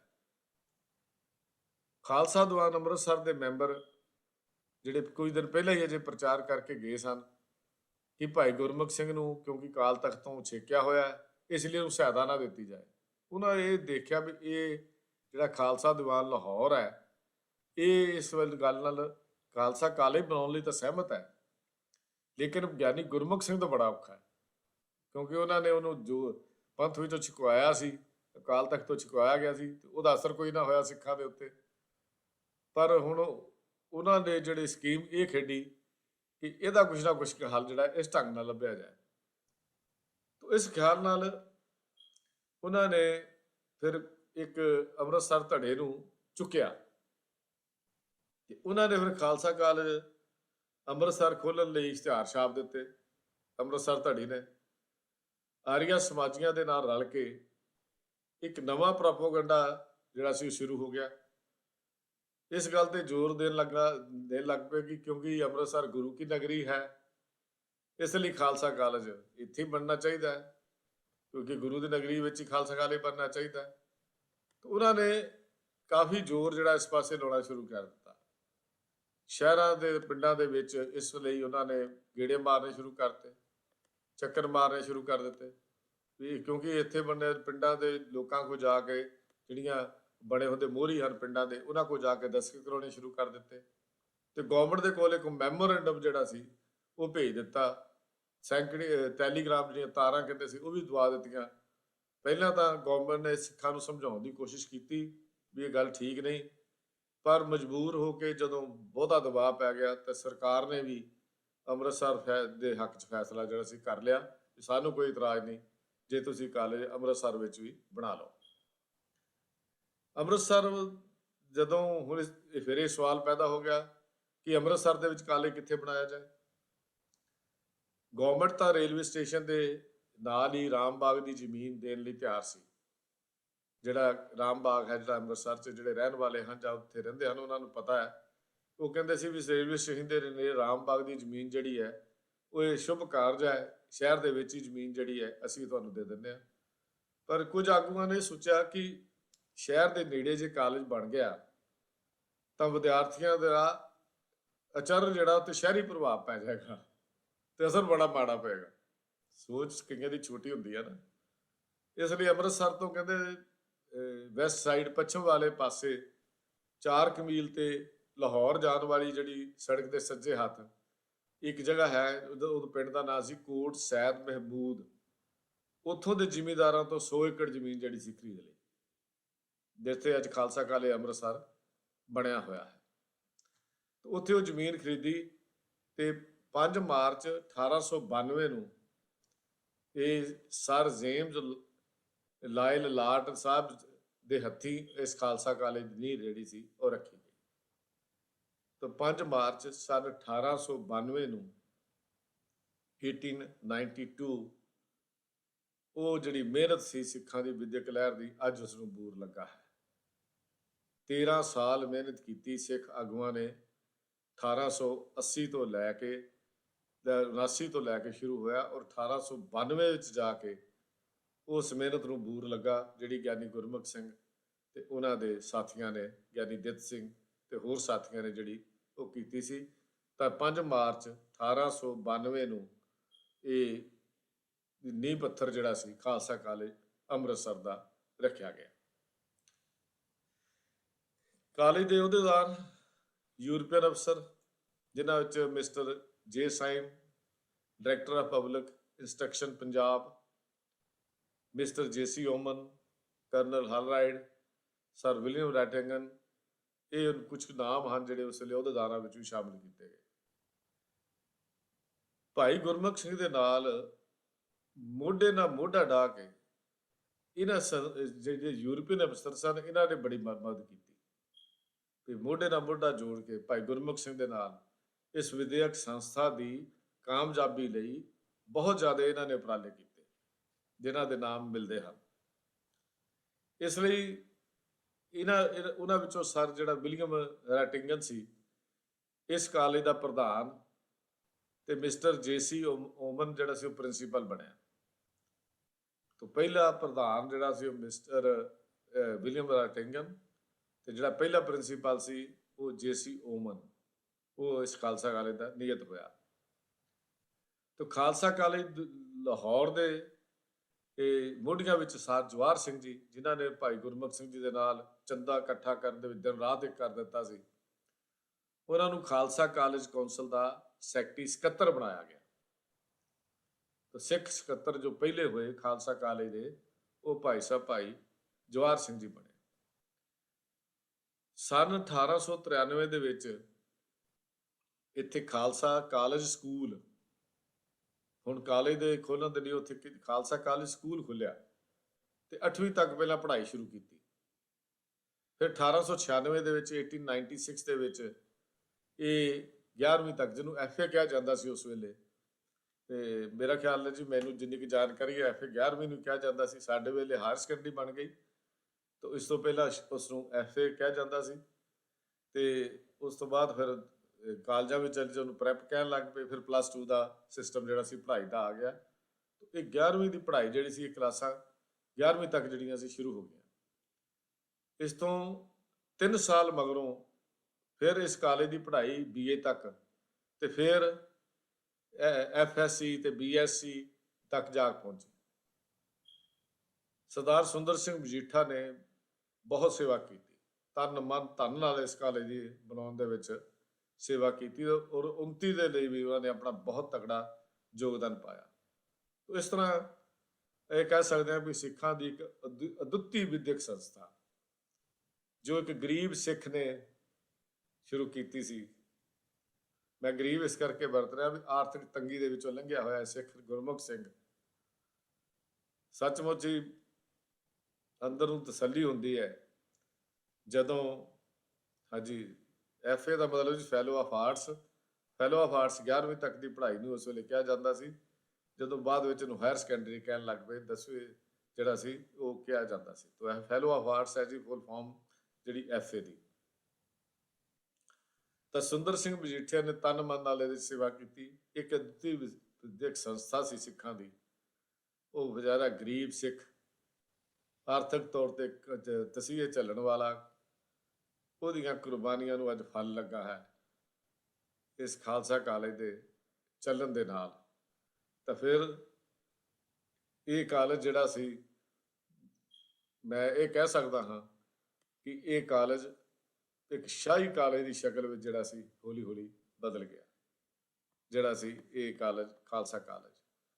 ਦੁਖਾਂਤ ਹੈ ਅਸੀਂ ਆਪਣੀਆਂ ਉਸ ਵਿਦਿਅਕ ਸੰਸਥਾਵਾਂ ਨੂੰ ਸੰਭਾਲ ਨਹੀਂ ਸਕੇ। ਜਿਸ ਕਾਰਜ ਲਈ ਅਸੀਂ ਉਹ ਕਾਲਜ ਬਣਾਏ, ਉਹ ਵਿਦਿਅਕ ਸੰਸਥਾਵਾਂ ਬਣਾਈਆਂ, ਜਿਸ ਮਕਸਦ ਨੂੰ ਰੱਖ ਕੇ ਇਹ ਖਾਲਸਾ ਕਾਲਜ ਬਣਿਆ ਸੀ, ਕੁਝ ਸਮਾਂ ਤਾਂ ਮਕਸਦ ਪੂਰਾ ਹੁੰਦਾ ਰਿਹਾ, ਪਰ ਜਦੋਂ ਰਾਜਨੀਤਿਕ ਦਖਲ-ਅੰਦਾਜ਼ੀ ਇਹਦੇ ਵਿੱਚ ਵੱਧ ਗਈ ਤੇ ਸ਼ਾਇਦ ਮੈਨੂੰ ਤਾਂ ਯਾਦ ਆਉਂਦਾ ਹੈ ਵੀ ਜਿੰਨੇ ਕੁ ਵਿਦਵਾਨ ਅਸੀਂ ਪੜ੍ਹਦੇ ਹਾਂ ਉਹ ਖਾਲਸਾ ਕਾਲਜ ਦੇ ਵਿੱਚ ਜਾਂ ਪੜ੍ਹਦੇ ਰਹੇ ਜਾਂ ਪ੍ਰੋਫੈਸਰ ਲੱਗੇ ਰਹੇ ਜਾਂ ਕਈ ਕਿਸੇ ਉਹਨਾਂ ਦੀ ਜੀਵਨੀ ਦੇ ਵਿੱਚੋਂ ਖਾਲਸਾ ਕਾਲਜ ਦਾ ਨਾਮ ਜ਼ਰੂਰ ਚਮਕਦਾ ਹੈ। ਦੁਖਾਂਤ ਕਿ ਅੱਜ ਉਹ ਸਟੈਂਡਰਡ ਸਾਡੀਆਂ ਪੰਥਕ ਸੰਸਥਾਵਾਂ ਦਾ, ਜਿਹੜੀਆਂ ਅਸੀਂ ਪੰਥਕ ਕਹਿੰਦੇ ਆ ਜਾਂ ਇਹਨਾਂ ਨੂੰ ਖਾਲਸਾ ਕਾਲਜ ਦਾ ਨਾਮ ਜਿਨ੍ਹਾਂ ਦਾ ਲੱਗ ਜਾਂਦਾ ਹੈ, ਉਹ ਨਾ ਰੱਖ ਸਕੇ, ਕਾਇਮ ਨਾ ਰੱਖ ਸਕੇ। ਇੱਥੋਂ ਤੱਕ ਕਿ ਖਾਲਸਾ ਕਾਲਜ ਦੇ ਉਸ ਮਿਆਰ ਨੂੰ, ਉਸ ਸਟੈਂਡਰਡ ਨੂੰ, ਨਤੀਜਾ ਇਹ ਨਿਕਲਿਆ ਕਿ ਸਾਡੇ ਕੋਲ ਬਚੇ ਖੁਚੇ ਵਿਦਿਆਰਥੀ ਹੀ ਆਉਣ ਲੱਗ ਪਏ, ਜਿਨ੍ਹਾਂ ਨੂੰ ਦਾਖਲਾ ਬਾਕੀ ਕਾਲਜਾਂ ਵਿੱਚ ਨਾ ਮਿਲਦਾ, ਉਹ ਫਿਰ ਖਾਲਸਾ ਕਾਲਜ ਵਿੱਚ ਆ ਕੇ ਦਾਖਲਾ ਲੈ ਲੈਂਦੇ। ਇਹੋ ਹੀ ਹਾਲ ਅੱਜ ਸਾਡੀਆਂ ਸੰਸਥਾਵਾਂ ਦਾ ਹੋਇਆ, ਜੋ ਸਿੱਖ ਕੌਮ ਦੀਆਂ ਸੰਸਥਾਵਾਂ ਹਨ। ਰਾਜਨੀਤੀ ਦਖਲਅੰਦਾਜ਼ੀ ਕਰਕੇ, ਕਮੇਟੀਆਂ ਦੀ ਦਖਲਅੰਦਾਜ਼ੀ ਕਰਕੇ ਅੱਜ ਉਹ ਸੰਸਥਾਵਾਂ ਆਪਣੇ ਉਸ ਮਕਸਦ ਵਿੱਚ ਪੂਰੀਆਂ ਨਹੀਂ ਹੋ ਸਕੀਆਂ, ਜਿਹੜੇ ਮਕਸਦ ਲਈ ਅਸੀਂ ਇਹ ਸੰਸਥਾਵਾਂ ਨੂੰ ਬਣਾਇਆ ਸੀ ਜਾਂ ਖੋਲ੍ਹਿਆ ਸੀ। ਤਾਂ ਇਹ ਖਾਲਸਾ ਕਾਲਜ ਇੱਕ ਐਸਾ ਇਤਿਹਾਸਕ ਕਾਲਜ ਹੈ, ਜਿਹਦੇ ਵਿੱਚ ਬੜੀ ਮਿਹਨਤੀ, ਅਣਥੱਕ ਯਤਨ ਤੇ ਉਹਨਾਂ ਆਰਥਿਕ ਤੌਰ ਤੇ ਕਮਜ਼ੋਰ ਵਿਅਕਤੀਆਂ ਦੇ ਮਿਹਨਤ ਦੇ ਵਿੱਚੋਂ ਨਿਕਲ ਕੇ ਸਾਡੇ ਸਾਹਮਣੇ ਆਇਆ, ਜਿਨ੍ਹਾਂ ਨੇ ਆਪਣੀ ਜ਼ਿੰਦਗੀਆਂ ਲਾ ਦਿੱਤੀਆਂ, ਜੀਵਨ ਲਾ ਦਿੱਤਾ ਇਸ ਵਿਦਿਅਕ ਲਹਿਰ ਦੇ ਲਈ, ਜਨਮ ਦੇਣ ਦੇ ਲਈ।